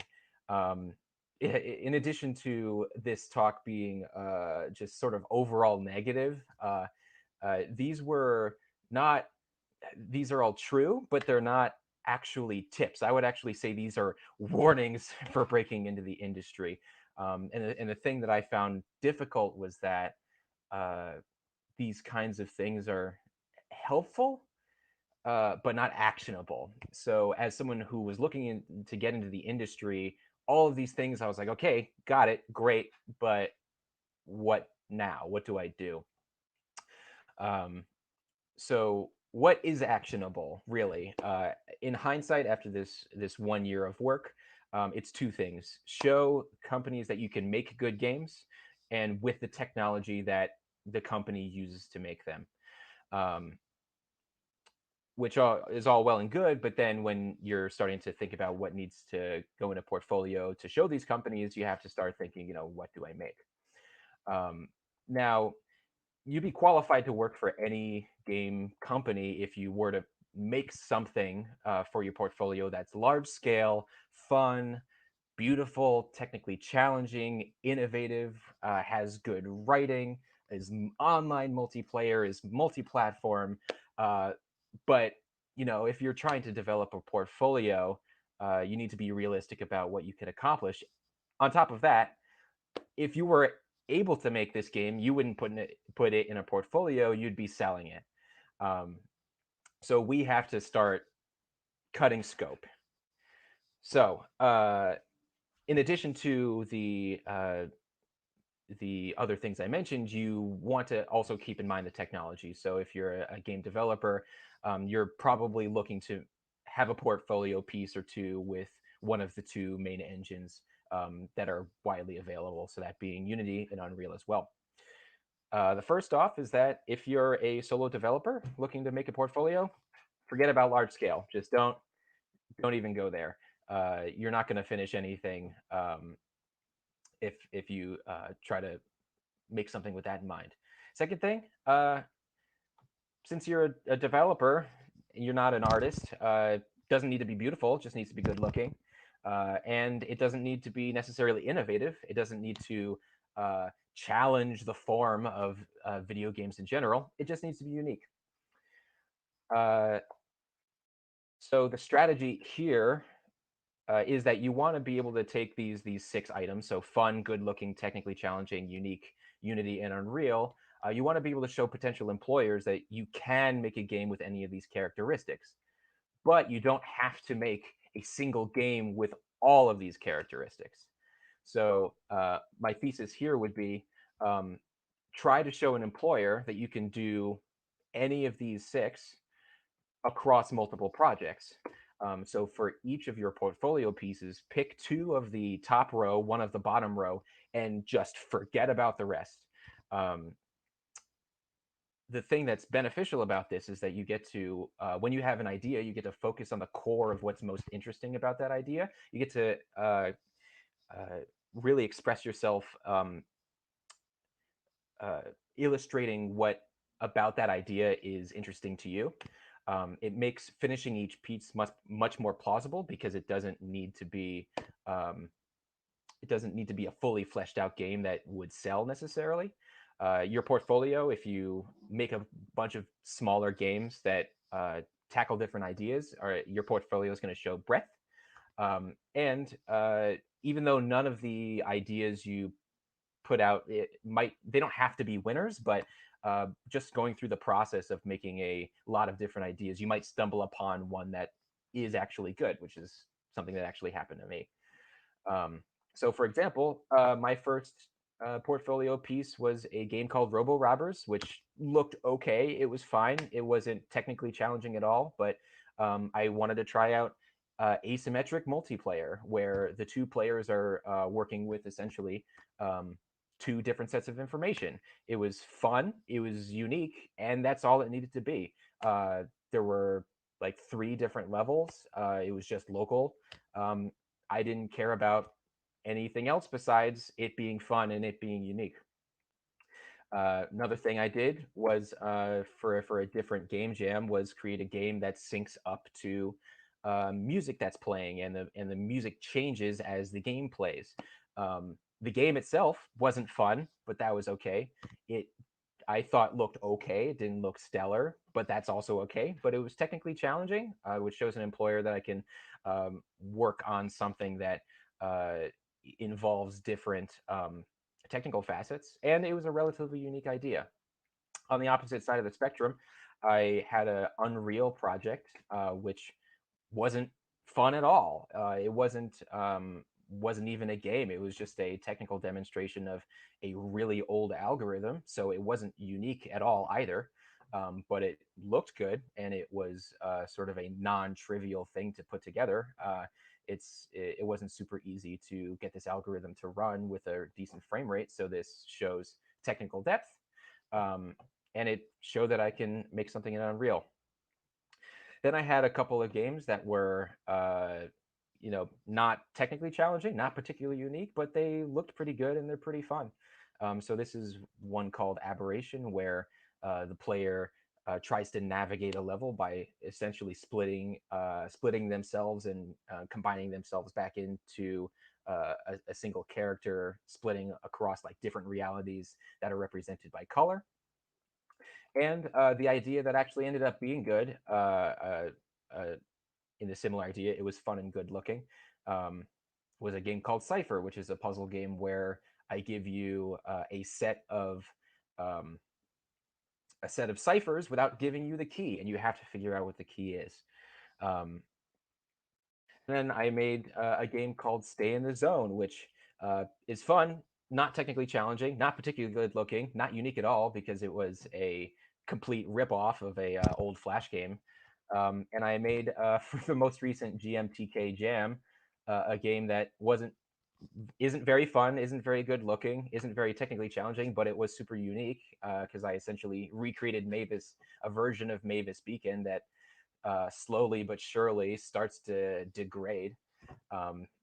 So I would encourage someone who's developing a portfolio to take this approach, because it's anecdotal data, but it worked for me, and I thought this was a fun way to try out a lot of different ideas, show breadth, and not get stuck trying to make your magnum opus while developing your portfolio.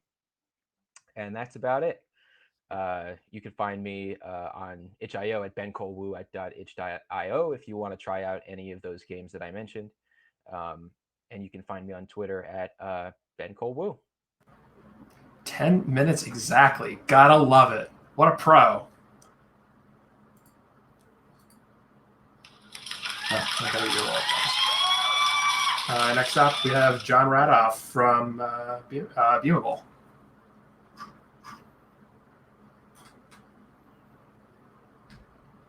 I mean, how great is that? To talk about how to get a job in games from someone who just got a job in games. Perfect. There you go. All right. Hi, everybody. So I'm going to be covering 10 rules for earning a living in free-to-play games as a small studio, and Hamilton covered the 10 dual commandments in 1 minute and 46 seconds. So I'm going to try to crush it here in as close as that as I can get, and be under 10 and leave you time for questions. So think of 1 or 2 questions you can ask, because I'd love to have time for it. So number 1, the most important rule, and I think what's going to cover the rest of this, is that as you're thinking about making a game in free-to-play, I want to challenge you to think of it as a mindset shift of any other kind of game you could make. Instead of it being something that you're going to ship once and then move on to your next project, a free-to-play game is about making a entertainment experience. Okay, I'm on a live chat. And you have to think of it as an entertainment business that you're in that's going to keep going, which means that it isn't about shipping once, it's about shipping every day. So think about that. Number 2, you have to break a lot of rules, and probably you should break some of the rules I'm even going to tell you, because what I learned in entering this industry is that you have to do things that other people think are kind of stupid.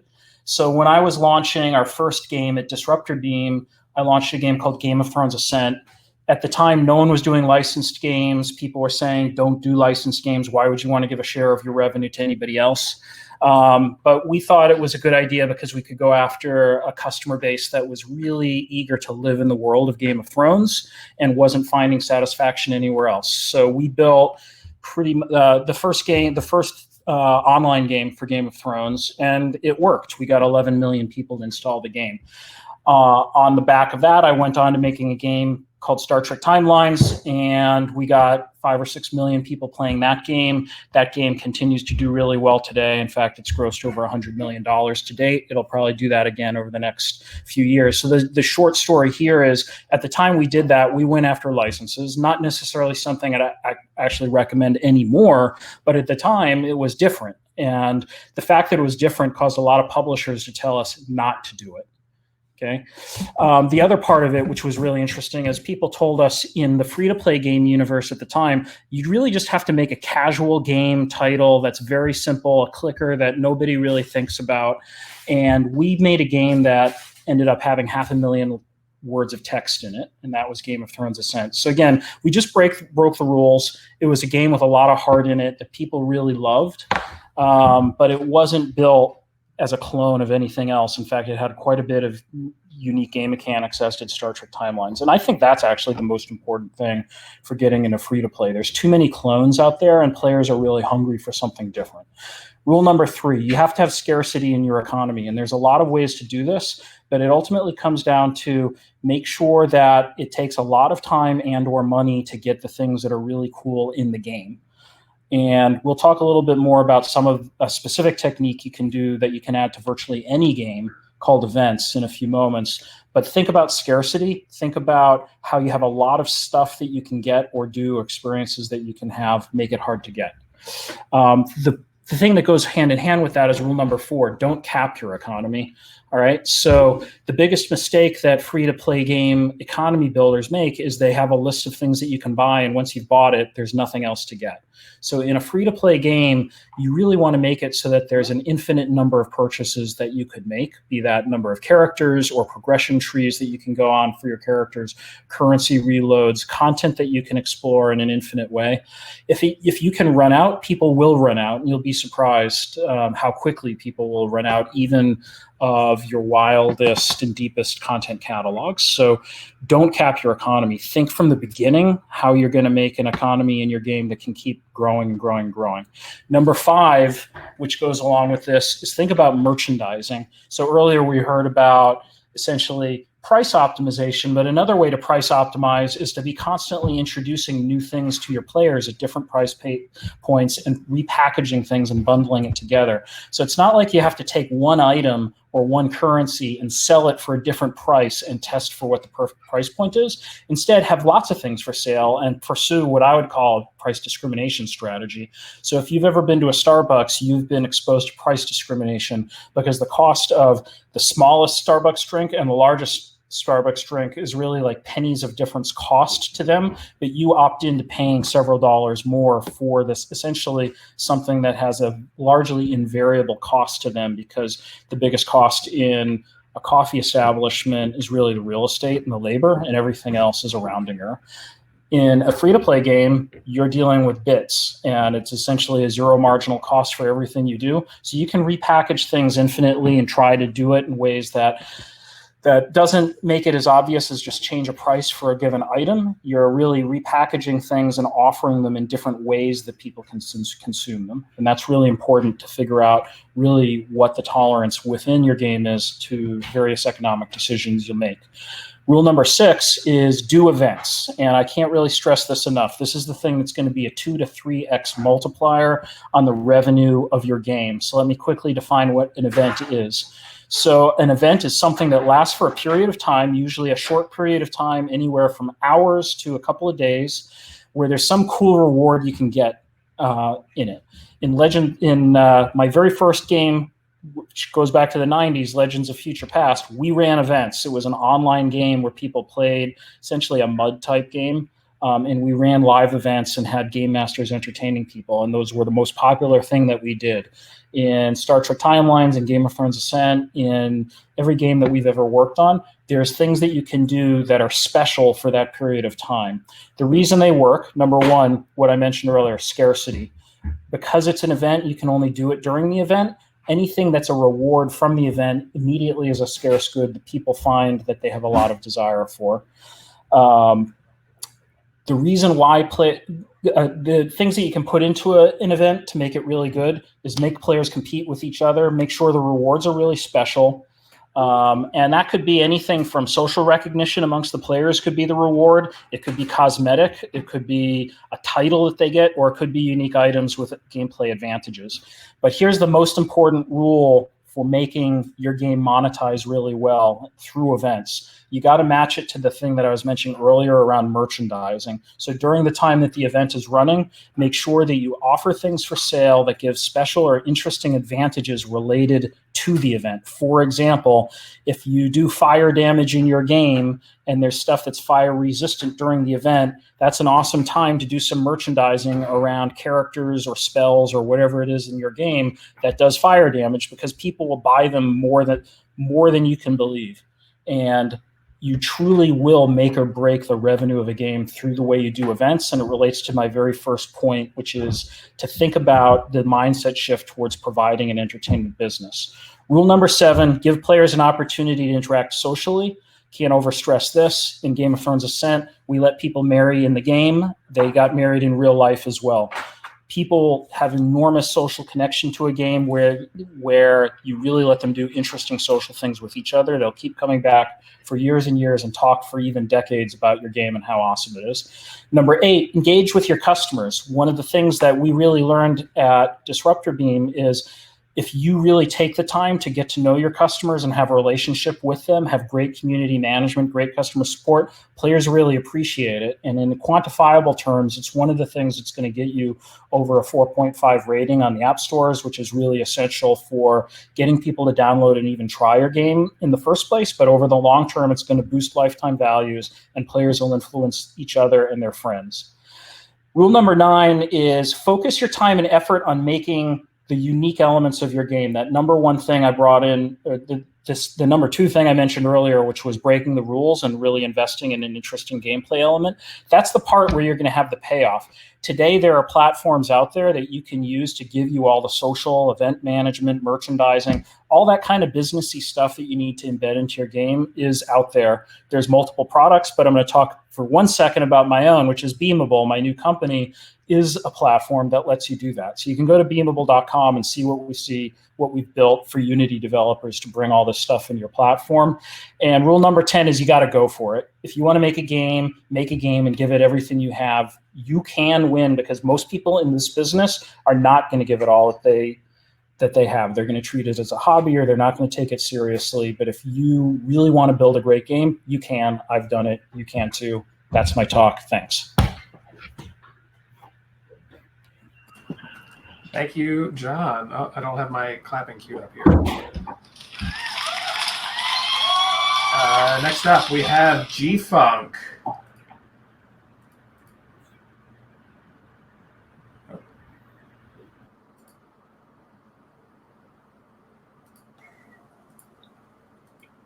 Awesome. So All many right. texts. Oh, cool. You can see me. You can hear me. Am I loud enough? You're good to go. Yep. All right. Here we go. Thanks. Hi, folks. I hope you're all well out there. So, late in 2014, a scholarly acquaintance of mine asked if I would be interested in consulting as a female video game industry veteran on an exhibition about violence within American comics and video games. This request came completely out of the blue and unbeknownst to my colleague, right on the heels of being laid off from a 9-year run at an MMO company in Massachusetts. Earlier that summer was when the disaster that became Gamergate had exploded. So even though I was ready to take a break from it all, it was encouraging to hear that the old ivory tower was taking an interest in games as an influential medium to be examined critically. I was happy to help with this project and spent the next few months coordinating with folks at Radcliffe University on how to go about installing and presenting a video game demo with appropriate contextual information in a gallery exhibition.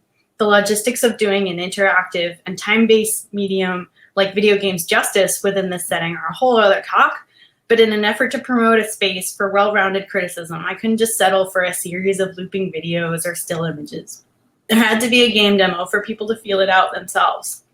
But once that was all established, the question then became, what game to demo?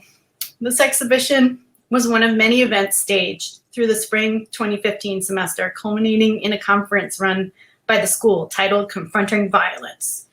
When they had originally reached out to me, I had decided to take the opportunity to look back on roughly the last 20 years of gaming culture, and in particular its scapegoating during school shooting massacres as a start point for my research. The Columbine massacre had taken place in my last year of high school, when I was also a trench coat wearing game fan who didn't quite fit in. But it's complicated how these things come about. A lot of the time has passed since then, but the over-the-top violence and sometimes not so subtle misogyny and racism within games and the industry itself, regionally and globally, hadn't deterred me from engaging with it as a professional. The idea was that if anything was to change, and for a growing industry to mature, folks who are not the usual demographic targeted needed to get in there and be heard as a first step at the least, even if the prospects seemed daunting. This was the same story I told myself when confronted with the request leading up to the exhibition to give a quick talk at the opening of the show alongside Tony Davis, proprietor of Harvard Square's Million Year Picnic comic book stop. I stressed for about a day after accepting that I had agreed to give a talk to a bunch of Harvard professors and possibly give myself a giant kick-me sign in the thick of Gamergate, but pulled it together when I realized it was a chance to have one of my favorite pastimes and my former bread and butter taken seriously by the Academy, which in its own right wasn't as rife with similarly unflattering challenges, but was a sphere outside gamer culture finally looking in at how serious an influence it can be. The sudden pressure of only 5 minutes to distill my thoughts on video games and gender violence in particular made me realize that Lara Croft was the perfect character to come to my rescue. In her evolution from an infamously busty third-person puzzle action adventure game avatar to a household name through the franchise's successes and a couple spin-off movies starring Angelina Jolie, that made her arguably the most recognized female game protagonist in the USA at the time. She needs no introduction to you all, but the exciting thing about her story in the moment we were developing this exhibition was the recent reboot of her character through second origin story crafted by Crystal Dynamics in the 2013 game titled Tomb Raider.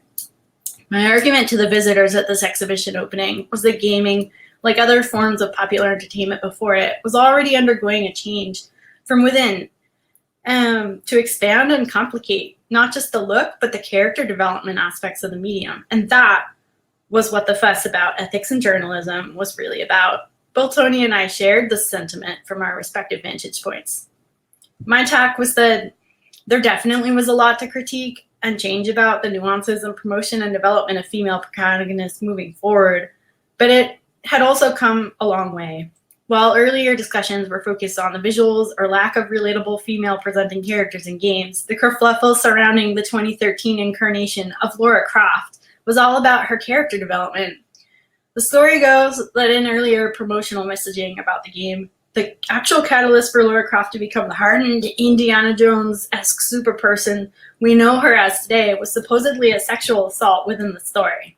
This sensational miscommunication was addressed swiftly by the developer, but it was alarming generally to me because survival is an overarching theme for the franchise.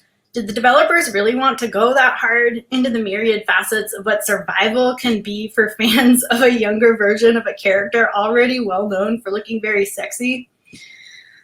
There are definitely other mature rated games that go there, but violent assault of any kind isn't the only thing that can change the life trajectory of an archaeologist for starters. And just because you're sexy doesn't mean these sorts of things. It's okay to be sexy too, and smart. Either way, it was fascinating how the conversation and work being done then was definitely moving away from the overt visual sexualization of feminine bodies to the ethics and hard topics surrounding the development of well-rounded characters. After the presentation, I played the live demo of the game for audience members who were curious about it but had no experience ever playing video games in their life. It was an excellent reminder that the dexterity and rules you pick up through playing lots and lots of games are training reflecting developers' biases in their own right and significant in the influence they have on folks that engage with them. This experience of addressing newcomers suddenly interested in how and why games have been so important to their children's development has been on my mind a lot lately. One hat I wear in my role as creative director at Zelgor is as a narrative designer within the collective development of world and characters associated with the games we're developing. I'm looking back through these last 5 years. In looking back through these last 5 years since that talk, it is heartening to observe how slowly there have been many more games and movies featuring complex feminine characters that would appeal to broader audiences.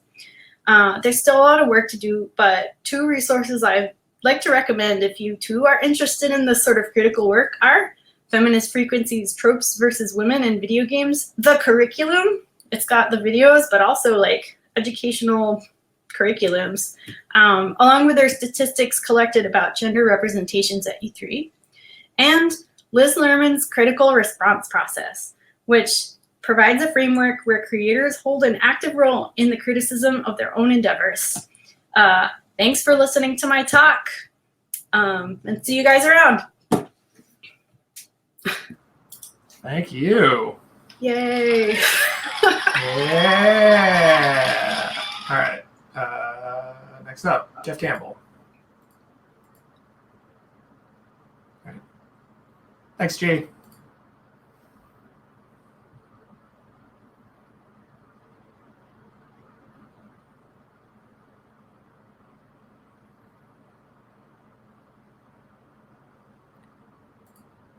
Did you hear about the mathematician who's afraid of negative numbers? He'll stop at nothing to avoid them.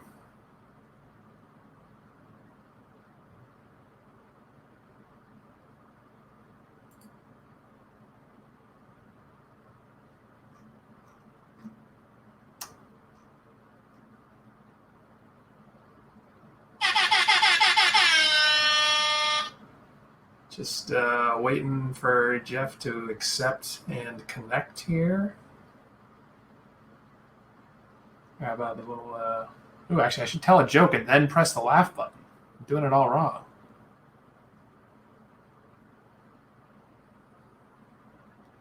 Yesterday, I saw a guy spill all his Scrabble letters on the road. I asked him, "What's the word on the street?"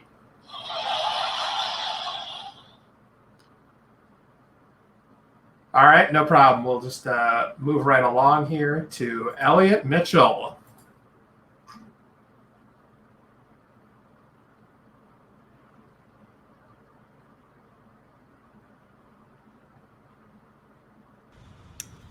Hey. There he is. Figure out how to share my screen.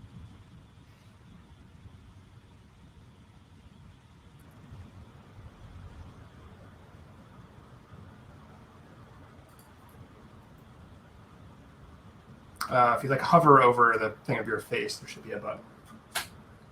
Yeah.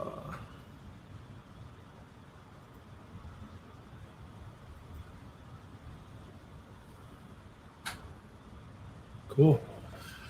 Hey, thanks. I've been enjoying all the talks so far. I'm setting a timer so I don't go too long because it's late. And this stuff's kind of technical. So hey, I'm Elliot Mitchell. I'm the founder of Vermont Digital Arts. I also am the co-organizer of Boston Unity Group. And I'm a game developer for the past 12 years. And I've also been working with Unity in a lot of VR projects, museum installations, and films. And I use VFX Graph almost every day on most projects. My talk definitely skews towards the type of work I do. And there's a lot of other use cases for VFX Graph. All right, so on the Boston Game Dev Slack the other day, someone was, talking about particles, and someone else said they're really intensive on the CPU, and I was like, have you thought about VFX Graph? Because it runs on the GPU. And so while the typical built-in particle system for Unity, the legacy system, can render thousands of particles, the VFX Graph runs on the GPU and can run millions of particles. And they can do very complex simulations compared to the Shuriken particles. In some VR projects I'm on a mid-level GPU, I can, in VR, running 90 frames a second, run 4 or 5 million particles without any problem. The major difference, I think, between the VFX Graph and the traditional particles is that the physics works with CPU particles, but not GPU particles. It doesn't. There is a way to work out collisions based off the depth buffer on the GPU and other sort of tricks, but there's a bit of latency there. It's not exactly there. It's a long trip to go from the GPU to the CPU and back. And then also you can sort of trigger VFX Graph particles and interactions from the graph and from code through events, but there's not the same gameplay readback that you get from CPU. So that's kind of a downside. Cool. If you are interested in using the VFX Graph, you have to be using Unity 2018.3 or newer. If you're going to use it with VR, it has to be 2019.3 or newer. Your platform has to support compute shaders. And for the time being, you have to use the scriptable render pipeline, which is Unity's newer render pipeline. So the HD render pipeline, which isn't really for mobile right now. If you happen to be using that, it's fine for desktop and maybe like a PS5 or something. Or the universal render pipeline, which is the rebranding of the lightweight render pipeline. I saw a rumor that it might work with the standard pipeline soon. And to get these, to meet these prerequisites, you have to use the package manager. And you just don't go and download the VFX Graph itself. It comes sort of bundled with HDRP or URP when you go to the package manager. So limitations, I went over most of those. The only one I added here is that particles in the traditional particle system, you can emit particles from a mesh. Currently, you can only emit from skin meshes in the VFX Graph, but you can just add, you can kind of work around that for now, but they are working on that fix. And also, whatever limitations there are with the VFX Graph, there's always Kajiro. And I should name this talk how I stopped worrying and learned to love Kajiro, because he makes everything better. Okay. So the benefit of the VFX Graph is it's nodal, and you have these sort of graphs. It was very much like Chris's Amplify tutorial. Shader Graph, VFX Graph, Amplify have very similar structures and ways they work. And you have systems, which like this whole thing right here is a system. So you can create a system, and then the system's created out of contexts, which are these main blocks here. And so you have a spawn, which is like how many you're spawning or how often, and initialize, which like you might set initial color, position, different properties of the system. Then an update, which is sort of like an update loop and an output. And then over to the side, you have, and then within them, you have different blocks within these contexts. This whole group here is a context. You have little blocks. So this might be like set position or set color or update position or output moving things. I don't know, whatever. And then over to the side, you have attributes and properties. And so the graph moves from top down, and then these things over and in. And then you can branch out from these into other systems, and they can spawn. And then lastly, you can expose some of these properties in Blackboard so that you can access them through code. So you can expose them and make them public variables. So sort of what I really want to talk about are sort of things that are possible with the FX graph rather than getting to the nitty gritty, sort of like how Chris did in his talk, because it's just too big. So I'm going to share my slides so you can go to all these links, but there's the typical particles, you know, like sparkly things and whatever. The FX graph, because of the HD render pipeline, they can actually emit light, which is kind of cool. And they can, particles can spawn particles, and you can have millions and millions, and it doesn't really affect performance too much. This is actually not made with VFX graph. It's the only thing in here that's not, but it's cool, and you can do this anyway. Sort of volumetric clouds with light. I'm working on a project now where I'm doing something very similar to this. I just can't show it. You can do simulations just like in regular particles of like butterflies and things flying around, but you can also create vegetation like grass blowing in the wind or terrain raising and lowering, either holographic or realistic. You can use signed distance fields, which are sort of vector images that have vector data in them, 3D data that you can use to either attract particles or repel them as a force, which is really cool. And a lot of these you can create in programs like Houdini. Point clouds. So this is from Kajiro. A lot of these things are going to be Kajiro extensions of HDR VFX graph. So this can take sort of like an OBJ or different files, and then it can just render them out in VFX graph. So these are all actually VFX graph stuff running by Timeline. This is a film I worked on. It's actually a render film called Truth or Consequences, and this is a scene from it where we took a lot of photogrammetry in a town and applied VFX graph to them. So these are actually all moving and floating around and stuff like that. So it's very cool. This is only sort of like a special effect in the film. The rest of the film is sort of different. This is another film. We used the Intel Vola. We did the Intel Capture Studio and that big like arena size capture thing. And this is a film called Queerskin's Arc that was at Tribeca. And so we rendered out, we worked with Jason Booth actually. He wrote something to sort of get a compute buffer of the points. And so we rendered out actors moving around dancing. And with these, you can actually interact with those particles. Like you can't collide with them in normal physics, but you are allowed to collide with them in certain primitives. So you can like knock the particles around with your hands, which is really cool, and interact with them in sort of ways like that. And we sort of did that by reverse engineering some stuff that Kajiro did with the Connect and DepKit. We sort of looked at how he's dealing with it and running these sort of point caches into the VFX graph. So you can analyze his work. The links are here, but Kajiro is sort of everywhere.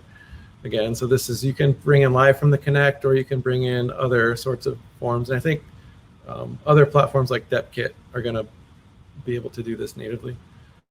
You can do 4D video support. So the video, when it moves and hits a certain velocity, will emit particles. This is again Kajiro. You can use vertex animation textures, which you can bake out. So you can bake simulations in Houdini and export them out in a texture. And so this cloth simulation, water simulation cubes, this is all just driven off a single texture, fed into the VFX graph. And this is kind of amazing. So you're not even doing a simulation, you're reading a texture, and it's doing this. It's kind of amazing. And then it also has the Unity burst compiler support by Kajiro. Everything's trademarked by Kajiro. So it's super performant. And I'm at 10 minutes exactly. And so there's more resources here on the Unity's visual effects graph. And I linked to Kajiro because this talk's mostly about Kajiro. I'll put the link in here too. Make sure that's it. And thank you. Thank you. All right. And that is going to do it for us tonight. Wait, how do I... I'm going to show my sweet background again and also make Elliot go away. Thanks, Elliot. Yeah.